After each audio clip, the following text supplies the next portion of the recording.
स्वागत है यीशु मसीह की प्रेजेंस में। पहला शमूएल 30 उसकी 6 आयत को मैं पढ़ूंगा स्क्रीन के ऊपर। नीति वचन 26 उसकी 27 आयत को आप नोट करेंगे। प्रेरितों के काम 12 उसकी 1 से लेके 8 आयत तक, इसको भी स्क्रीन के ऊपर हम पढ़ेंगे।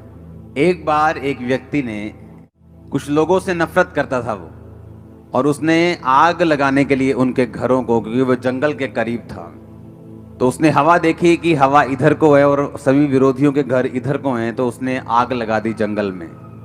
और वो जगह जगह आग लगाता गया और आगे बढ़ता गया। जब जंगल में आग लग गई, उसे मालूम हो गया कि अब आग लग गई है, मुझे और आग लगाने की जरूरत नहीं।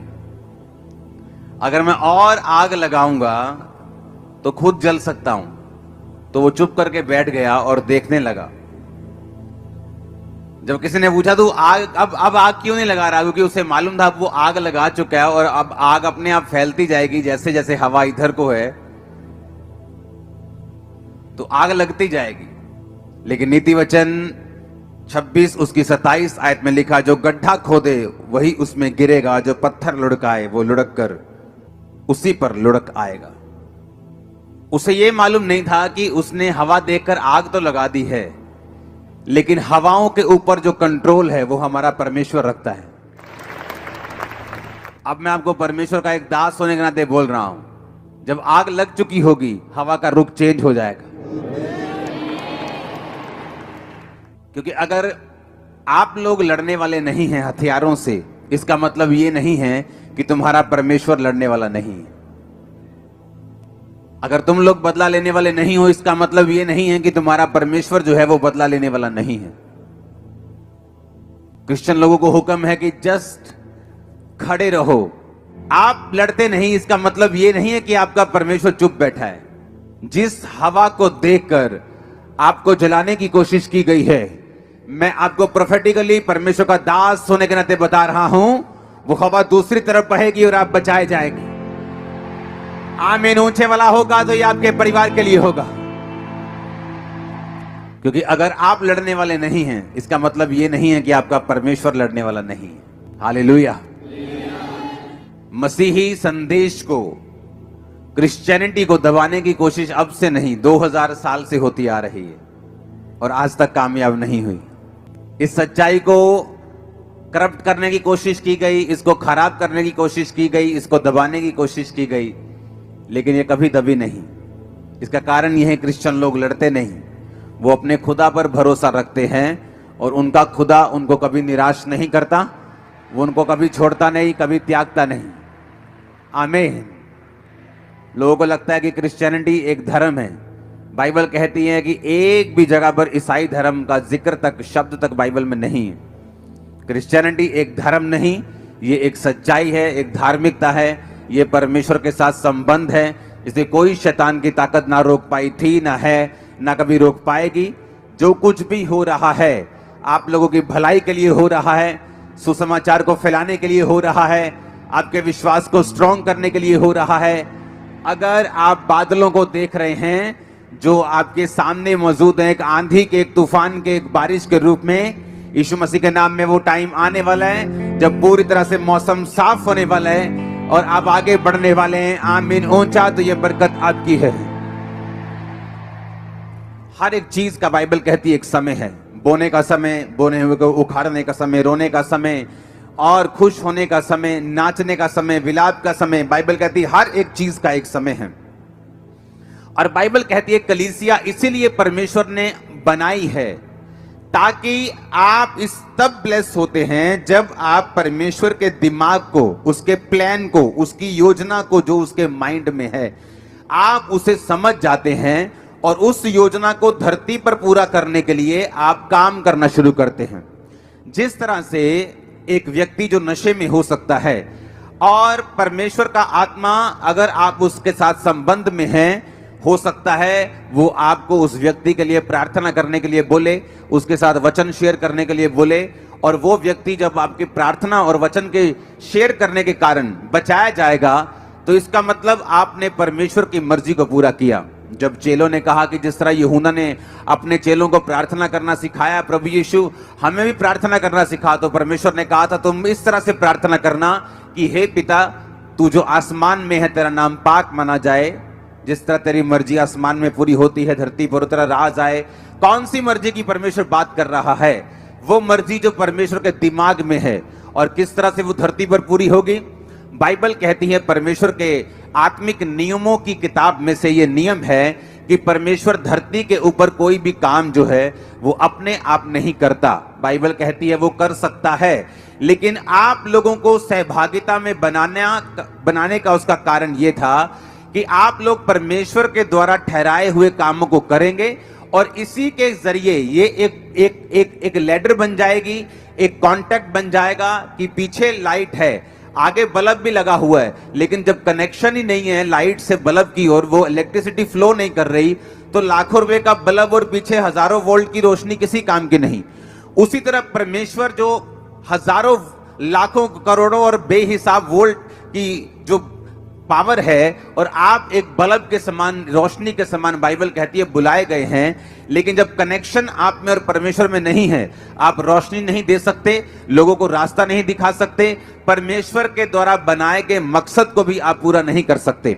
बाइबल कहती है जब परमेश्वर आपको बुलाता है तो उसका एक मकसद है आपकी लाइफ के लिए। अब आपको उस मकसद को समझना है जो परमेश्वर के दिल में है आप लोगों के लिए, और जैसे ही आप उस मकसद को समझ के काम करना शुरू कर देंगे, वो इलेक्ट्रिसिटी का फ्लो होगा, आप चमकने लगेंगे, आपकी पर्सनल लाइफ भी ब्लेस होने लगेगी। इसी तरह से मैं ब्लेस हुआ हूं, जिस तरह से आप ब्लेस होने वाले हैं। आमीन ऊंचा तो ये आपके परिवारों तक जा रहा है इसका असर। तो अब मुझे ये बात समझ में आ गई कि मैं इसलिए ब्लेस होता हूं कि सिर्फ इसलिए नहीं कि मुझे एक जीवित कलीसिया में जाकर आमीन आमीन बोलना है, मुझे मास प्रेयर रिसीव करनी है और मैं ब्लेस हो जाऊंगा। इसके लिए परमेश्वर ने आपको नहीं बुलाया। वो मास प्रेयर आपके छुटकारे के लिए है, वो आपको आगे बढ़ाने के लिए है, वो आपको परमेश्वर का असली मकसद दिखाने के लिए है। जब बाइबल कहती है, जब हम शमूएल की पुस्तक पहला शमूएल उसका 30 उसकी 6 आयत को पढ़ते हैं तो लिखा, और दाऊद बड़े संकट में पड़ा क्योंकि लोग अपने बेटे बेटियों के कारण बहुत शोकित होकर उस पर पथराव करने की चर्चा कर रहे थे, परंतु दाऊद ने अपने परमेश्वर यहोवा को याद करके हियाव बांधा। अब यहां पे लिखा कि दाऊद बड़े संकट में पड़ा। रीजन क्या था? कारण यह था कि दाऊद के सारे लोग बंदी बना लिए गए थे, और दाऊद के सारे लोगों को उसके दुश्मनों ने बंदी बनाकर वो ले गए, और दाऊद के अपने लोग उसे पत्थरवा करने की चर्चा करने लगे। अब दाऊद यहां पर बाइबल कहती है कि परमेश्वर यहोवा को याद करके उसने हौसला बांधा, उसने हियाव बांधा। परमेश्वर यहोवा को कैसे याद किया? नाम लिया उसका। बाइबल कहती खुदा अपने वचन में रहता है, उसने वचनों को याद किया कि चाहे मैं घोर अंधकार के तराई के बीच में से होकर चलूं, मृत्यु की वादियों में से होकर चलूं, पानी में से होकर चलूं, तो मुझे वो डुबो ना पाएगा, मौत की वादी मुझे मार ना पाएगी, आग मुझे जला ना पाएगी। बाइबल कहती उसने परमेश्वर के वचनों को याद करके हियाव बांधा। जब आपके आसपास का माहौल डर वाला है, या आपके आसपास का माहौल कंफ्यूजन भरा है, बेचैनी से भरा हुआ है, और अगर आप बाइबल नहीं पढ़ते, आप कभी भी छुटकारा नहीं पाएंगे। जिस चर्च में आप जाते हैं, अगर उस चर्च का जो सरमन, उसका वचन आपको बाइबल पढ़ने और खुद प्रार्थना करने को प्रेरित नहीं करता, तो आप गलत सरमन सुन रहे हैं।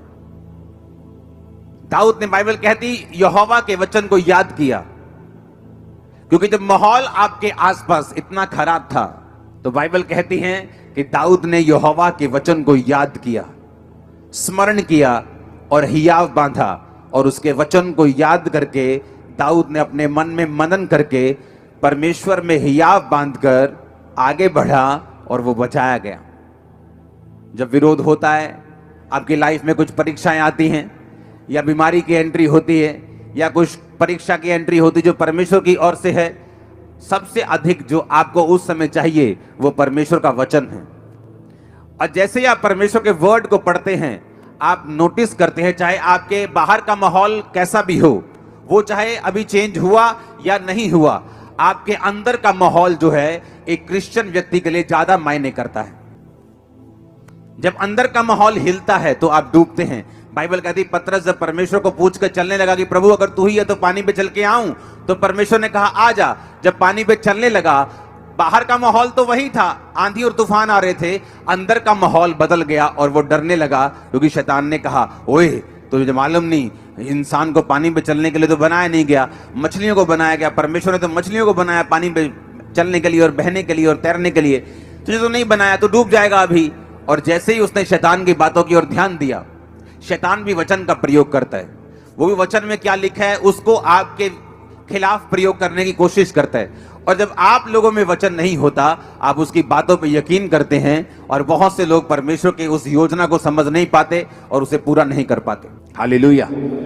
अब जब उसको बाइबल कहती है जब वो पानी पर था और जब पानी पर चलकर शक आ गया और डूबने लगा, तो परमेश्वर ने ये नहीं कहा तू क्यों अविश्वासी बना। परमेश्वर ने कहा तूने क्यों अल्प विश्वासी, तूने क्यों संदेह किया, थोड़े विश्वासी, यानी तेरे अंदर संपूर्ण विश्वास नहीं, तूने क्यों शक किया, तूने क्यों विश्वास नहीं किया। दाऊद ने परमेश्वर के वचन को याद करके, बाइबल कहती है हौसला बांधा, हियाव बांधा। आपको यह बात समझ आनी चाहिए, पास्टर्स को खासकर जब वो सेवा में होते हैं, जब वो अलग अलग तरह की परीक्षाओं में या दुखों में या किसी तरह के सताव में होते हैं, आपको एक चीज जो चाहिए वो है परमेश्वर का वचन। आप जैसे ही परमेश्वर के वचन में जाते हैं, एक रेस्ट, एक विश्राम जो है आपकी स्पिरिट में एंटर करता है। और जब तक ये विश्राम आपकी लाइफ में, आपकी स्पिरिट में एंटर नहीं करता, बाइबल कहती है आप बड़े बड़े काम नहीं कर सकते।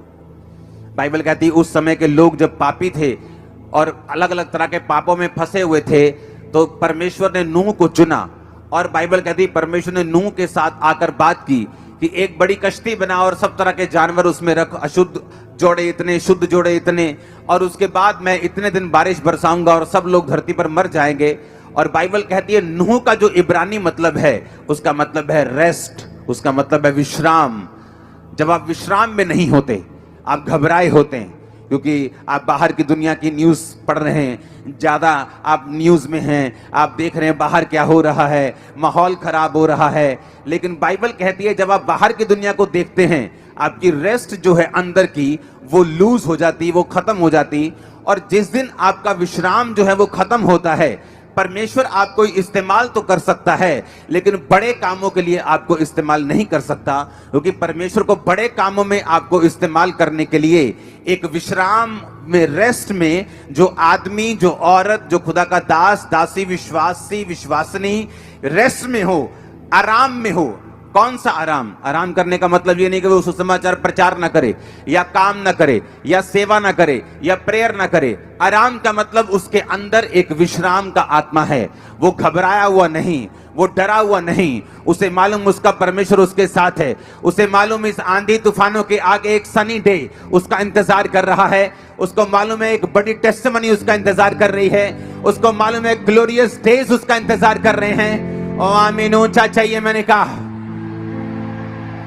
उसे मालूम है दीर्घायु उसका इंतजार कर रही है। उसको मालूम है उसके बच्चों की साल्वेशन उसका इंतजार कर रही, उसको वो मालूम है, क्योंकि बाइबल कहती है वो विश्राम में जो रहता है, जो रेस्ट में है।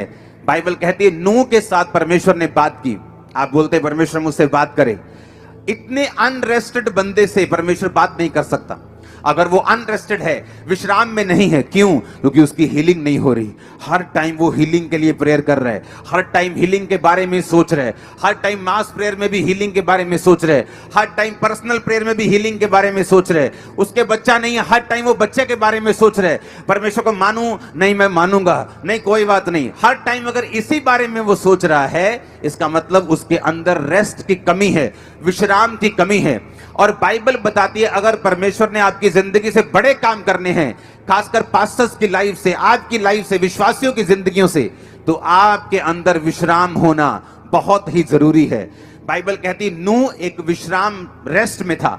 नूह का मतलब है रेस्ट, नूह का मतलब है विश्राम। नूह का नाम का मतलब रेस्ट था। लेकिन जब तक नूह असली रेस्ट में नहीं आया, परमेश्वर ने उससे भी बात नहीं की। जब नूह खुद रेस्ट में आ गया, अपने नाम का मतलब अपनी जिंदगी में पूरा किया, तो परमेश्वर ने उससे बात की, नूह अब मैं इन लोगों को नाश करने वाला हूं। अब एक बड़ा तूफान आएगा, एक बड़ी बारिश आएगी और सब लोग नाश हो जाएंगे। और परमेश्वर ने उससे बात की जो आत्मिक विश्राम में था। आपका आत्मिक विश्राम खत्म हो सकता है ज्यादा टीवी देखने से, ज्यादा फेसबुक देखने से, ज्यादा दुनियावी बातों में खोने से, प्रार्थना ना करने से, बाइबल ना पढ़ने से। बाइबल सुनना, वचन सुनना अच्छी बात है, लेकिन बाइबल पढ़ना बहुत ज्यादा जरूरी है। खुद वचन को पढ़ना सबसे ज्यादा जरूरी है, सबसे अधिक इंपॉर्टेंट है खुद वर्ड को पढ़ना। आप अगर वचन सिर्फ सुनते हैं और पढ़ते नहीं तो भी एक अनकंप्लीटनेस, एक अधूरापन सा आपकी लाइफ में, एक हल्की सी बेचैनी, पूरी बेचैनी नहीं, आपकी लाइफ में हमेशा रहेगी, क्योंकि आप वचन को सुन रहे हैं लेकिन पढ़ नहीं रहे। जो लोग सुनते भी नहीं, पढ़ते भी नहीं, वो तो बेचैन रहते, उसमें कोई शक नहीं। उनको ना तो अपने फ्यूचर का पता है, ना वो उनको डर है कि मेरे को कैंसर ना हो जाए, मेरे को बीमारियां ना हो जाए, मेरे को ये ना हो जाए। वो हर में डरा रहता है, क्योंकि बाइबल कहती है वो विश्राम में नहीं है और परमेश्वर के साथ सहभागिता में नहीं है। लेकिन अगर एक व्यक्ति बाइबल पढ़ रहा है, हाँ, और सुन भी रहा है, क्योंकि सुनना भी जरूरी है, सिर्फ पढ़ना जरूरी नहीं है। क्योंकि अगर आप सिर्फ बाइबल पढ़ते रहें तो बाइबल के प्रकाश आपके ऊपर उतरने बंद हो जाते हैं। अगर आप एक ऐसे व्यक्ति को नहीं सुनते जिसके ऊपर परमेश्वर ने बाइबल के प्रकाशों को किया हुआ है, जब एक प्रकाश पाया हुआ व्यक्ति आपको प्रीच करता है तो सडनली परमेश्वर आपकी स्पिरिचुअल आईज को भी ओपन करता है कि जब आप बाइबल पढ़ेंगे आप भी उसी मसीह के साथ बाइबल पढ़ पाएंगे जिस मसीह के साथ मैं आपको प्रीच कर रहा हूं, जिस मसीह के साथ मैं पढ़ रहा हूं, जिस आत्मिक आंखों के साथ मैं पढ़ रहा हूं। जब आप इस प्रीच को सुनेंगे, आपकी अपनी स्पिरिचुअल आईज और आपके परिवार की भी ओपन हो रही है right now in Jesus name. जब आपकी स्पिरिचुअल आईज ओपन होती हैं, आप बाइबल सुन के चले जाते हैं और वो प्रचारक जो आपको खुद बाइबल पढ़ने और आपको खुद प्रार्थना करने के लिए नहीं बोलता, वो प्रचारक सही नहीं है। अगर मैं आपको बोल रहा हूं आप वचन सुन जाओ और घर जाके वचन पढ़ो, होगा क्या? जब आप वचन पढ़ेंगे आप विश्राम में चले जाएंगे। आपको मालूम, आपके आसपास का माहौल जो है, जो गलत माहौल है, आपको वो इफेक्ट नहीं करेगा, क्योंकि आपकी जो स्पिरिट है वो विश्राम में और रेस्ट में चले जाएगी। जब आप रेस्ट में चले जाएंगे, विश्राम में चले जाएंगे, तो परमेश्वर आपसे बात करेगा। आपके उस बच्चे के लिए जो नशा करता है, आपके बिजनेस के लिए जो आप आगे लेके जाना चाहते हैं, आपके कैरियर में आपके किधर जाना चाहते हैं, आपकी सेवकाई के लिए कि परमेश्वर आपको गाइड करेगा वो कैसे बढ़ेगी, हर एक चीज के लिए परमेश्वर का आत्मा आपकी अगुवाई करना शुरू कर देगा जब आप रेस्ट में चले जाएंगे। अगर आप रेस्ट में नहीं हैं तो आप परमेश्वर की बात नहीं सुन पाएंगे, आप स्वर्ग नहीं मिस करेंगे। क्योंकि अगर आपने यीशु मसीह को ग्रहण कर लिया, बपतिस्मा ले लिया, तो हम स्वर्ग मिस नहीं करते। लेकिन धरती पर भी एक मकसद है परमेश्वर का आपको भेजने का, और जब आप उस मकसद को पूरा करते हैं, आप खुद भी रोशनी पाते हैं और आपके लोग, आपका परिवार भी रोशनी पाता है। इसलिए परमेश्वर ने कहा तू बच, तेरा घराना बचाया जाएगा। क्योंकि जब तू कनेक्शन कर लेगा और तू जग जाएगा, तू ऑन हो जाएगा, तेरे लोग भी रोशनी पाएंगे, तेरा परिवार भी रोशनी पाएगा, तेरे बच्चे भी रोशनी पाएंगे, तेरा भाई भी रोशनी पाएगा, क्योंकि तू मेरे साथ कनेक्टेड हो चुका है। आमीन। अब अगर आपका कलीसिया में जन्म हुआ है और आप परमेश्वर, बाइबल कहती है जिस तरह से आप परमेश्वर के भवन में लगाए जाएंगे, रोपे जाएंगे और बढ़ाए जाएंगे। हर एक विश्वासी अकेला नहीं लगाया जा सकता। अगर आप सोच रहे हैं कि आप विश्वासी हैं, आप क्रिश्चियन, आप घर बैठ के प्रार्थना कर लेंगे, बाइबल पढ़ लेंगे, आप बिल्कुल रॉन्ग है 100%। बाइबल कहती, पौलुस ने कहा तुम कलीसियाओं की रीति के अनुसार इकट्ठे होना ना छोड़ो। पहले शनिवार को इकट्ठे होते सब्त के दिन, अब संडे को इकट्ठे होते हैं ग्रेस के दिन। परमेश्वर ने उस ग्रेस को, उस सब्त को, उस जो व्यवस्था थी उसको ग्रेस में बदल के हमें संडे के दिन इकट्ठा होने के लिए बोला। और बाइबल कहती है वो रोज इकट्ठा होते थे, हम तो हफ्ते में 2 दिन इकट्ठा होते हैं और रात को हम रोज प्रेयर माउंटेन पे इकट्ठा होते हैं। लेकिन बाइबल कहती है कि किस काम के लिए परमेश्वर ने आपको भवन में लगाया है। अब हम पढ़ेंगे, जब हम प्रेरितों के काम उसकी 12 उसकी 1 से 8 आयत पढ़ते हैं तो वहां पे लिखा, उस समय हेरोदेस राजा ने कलीसिया के कई व्यक्तियों को सताने के लिए उन पर हाथ डाले। उन्होंने यूहन्ना के भाई याकूब को तलवार से मरवा दिया। जब उन्होंने देखा कि यहूदी लोग इससे आनंदित होते हैं तो उन्होंने पतरस को भी पकड़ लिया, और वे दिन अख़मीरी रोटी के दिन थे। उसने उसे पकड़कर बंदीगृह में डाला और 4-4 सिपाहियों के 4 पहरों में रखा, और इस विचार से कि फसह के बाद उसे लोगों के सामने लाएं। बंदीगृह में पतरस बंद था, परंतु कलीसिया उसके लिए लौ लगाकर परमेश्वर से प्रार्थना कर रही थी। अब बाइबल कहती है जब परमेश्वर के एक दास को मार दिया गया तो कलीसिया को गलती समझ आई कि हमें दासों के लिए भी प्रार्थना करनी है। सिर्फ परमेश्वर के दासों को हमारे लिए प्रार्थना नहीं करनी, हमें भी उनके लिए प्रेयर करनी है। और बाइबल कहती है वो लॉ लगाकर प्रार्थना करने लगे। जब वो लॉ लगाकर प्रार्थना करने लगे तो परमेश्वर ने अपने स्वर्गदूत को भेजा, और स्वर्गदूत आया तो 7 आयत में लिखा, उस कोठरी में ज्योति चमकी, उसने पतरस की पसली पर हाथ मारकर उसे जगाया और कहा, उठ जल्दी कर। और उसकी हाथों से जंजीरें खुलकर गिर पड़ी। स्वर्गदूत ने उससे कहा, कमर बांध, जूते पहन। और उसने वैसा ही किया। फिर उससे कहा, अपना वस्त्र पहनकर मेरे पीछे हो ले। और पतरस को अभी भी लग रहा था कि वो दर्शन देख रहा है, लेकिन वो असली में हो रहा था, क्योंकि कलीसिया लॉ लगाकर परमेश्वर से प्रार्थना कर रही थी। अगर वो कलीसिया ऐसी होती, देखती, अच्छा पतरस नहीं आया, अच्छा आज हीलिंग मीटिंग नहीं हो रही, अच्छा मैं जा रही हूं अपनी जॉब पर, मैं अपने बिजनेस, मेरी बुआ की लड़की की शादी है, अच्छा आज हीलिंग मीटिंग नहीं हो रही, अच्छा मैं आज नहीं आ रहा हूं, अच्छा आज डिलीवरेंस मीटिंग नहीं है, अच्छा आज नहीं चलता हूं। वो अभी क्रिश्चियन नहीं है, वो जस्ट बाबाओं की तरह एंट्री कर रहे हैं चर्च में। जब बाबा जी हैं, बाबा जी से हीलिंग लेने आ गए, बाबा जी नहीं है तो खत्म। लेकिन बाइबल कहती है वो कलीसिया, जब परमेश्वर का दास उनके बीच में नहीं था, तो लॉ लगाकर परमेश्वर से प्रार्थना कर रही थी। ये कलीसिया का काम था। इसीलिए जो प्रेरितों के काम की कलीसिया है वो ज्यादा ब्लेस्ड और आशीषित थी। बहुत से लोग उस कलीसिया में से चुने जाते थे, और वो भी लंगड़ों को चलाया करते थे। बहुत से लोग जो थे वो फाइनेंशियली बहुत ब्लेस्ड थे, और कलीसिया में अपने मकानों दुकानों को बेचकर अपने पैसों को प्रेरितों के कामों में रखते थे। और कलीसियाएं बहुत जल्दी बढ़ रही थी, क्योंकि हर व्यक्ति अपने काम को, अपनी ड्यूटी को पूरी अच्छी रीति के साथ कर रहा था। और बाइबल कहती है वो कलीसिया दरिद्र नहीं थी, उसके पास पैसे की कमी नहीं थी। इमेजिन करो, अगर मेरे पास एक मकान है और जब मैं कलीसिया में आया मैंने अपना मकान बेच दिया, तो मैं तो फिर गरीब हो गया। तो ऐसे सब मकान बेचते जाएंगे तो सब गरीब होते जाएंगे। लेकिन बाइबल कहती है वो कलीसिया गरीब और दरिद्र नहीं थी। क्यों? क्योंकि जब उन्होंने एक मकान बोया, परमेश्वर ने 2 के रास्तों को, 4 के रास्तों को खोला होगा। और इस तरह से उनको समझ आता गया कि हम जितना बो रहे हैं उतना काट रहे हैं। वो ज्यादा बोते गए, प्रेयर करते गए, मिशनरी कामों के लिए प्रेयर करते गए, अपने दासों के लिए, परमेश्वर के अगुओं के लिए वो प्रेयर करते गए। उनकी प्रार्थना को परमेश्वर सुनता था। उनकी वजह से, दासों की वजह से वो बचाए गए, वो चंगे हुए, उन्होंने मिरेकल्स पाए, ब्लेसिंग ली, साल्वेशन पाई। जब दासों को जरूरत पड़ी उन्होंने प्रार्थना की, परमेश्वर अपने दूतों को भेज, अपनी सुरक्षा को भेज, दासों को छुड़ा। इस तरह से जब हम एक दूसरे के पूरक बनेंगे, जब हम एक दूसरे, जहां मैं कमजोर हूं आप मजबूत, जहां आप मजबूत हैं मैं कमजोर, जहां मैं मजबूत हूं आप कमजोर हैं, हम एक दूसरे के पूरक हैं, एक दूसरे को कंप्लीट करने वाले हैं। जब मैं अपनी जिम्मेवारियां सही से निभा रहा हूं तो मैं ब्लेस्ड हूं।